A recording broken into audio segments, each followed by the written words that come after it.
Hi ಎಲ್ಲರಿಗೂ RDB creativity ಚಾನಲ್ಗೆ ಸ್ವಾಗತ.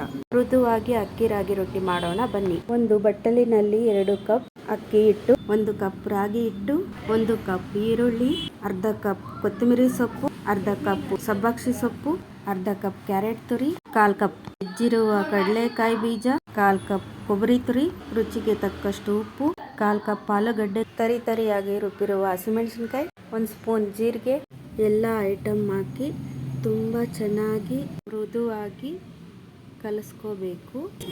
2 ಲೋಟ ನೀರು ಹಾಕಿ ಚೆನ್ನಾಗಿ ನಾದ್ಕೋಬೇಕು. ನಾದ್ಕೊಂಡು 10 ನಿಮಿಷ ಹಂಗೆ ನೆನೆಸಿಕ್ಬೇಕು. ಕರ್ನಾಟಕದ ತಿಂಡಿಗಳಲ್ಲಿ ಇದು ಒಂದು ತುಂಬ ಮೃದುವಾಗಿ ಮಾಡುವಂಥ ರೊಟ್ಟಿ. ನಾನಾದರೆ ತವ ಮೇಲೇ ಡೈರೆಕ್ಟಾಗಿ ರೊಟ್ಟಿ ತಟ್ಬಿಡ್ತೀನಿ. ಕೆಲವರು ಬಟ್ರ್ ಪೇಪರು ಇಲ್ಲಾಂದರೆ ಬಾಳೆ ಎಲೆ ಯೂಸ್ ಮಾಡ್ಕೊತಾರೆ, ಅದು ನಿಮ್ಮ ಚಾಯ್ಸು. 1 ಸ್ಪೂನ್ ಎಣ್ಣೆ ಹಾಕ್ಬಿಟ್ಟು ಪ್ಲೇಟ್ ಮುಚ್ಚಿಬಿಡಿ. 2 ನಿಮಿಷ ಕಾದ್ಮೇಲೆ ಪ್ಲೇಟ್ ತೆಗೆದು 1 ಸ್ಪೂನ್ ಎಣ್ಣೆ ಹಾಕ್ಬಿಟ್ಟು, ಯಾರ್ಯಾರು ನಮ್ಮ ಚಾನಲ್ ನೋಡ್ತಾ ಇದ್ದೀರೋ ಲೈಕ್ ಮಾಡಿ, ಸಬ್ಸ್ಕ್ರೈಬ್ ಮಾಡಿ, ಬೆಲ್ ಬಟನ್ ಕ್ಲಿಕ್ ಮಾಡಿ, ಶೇರ್ ಮಾಡಿ.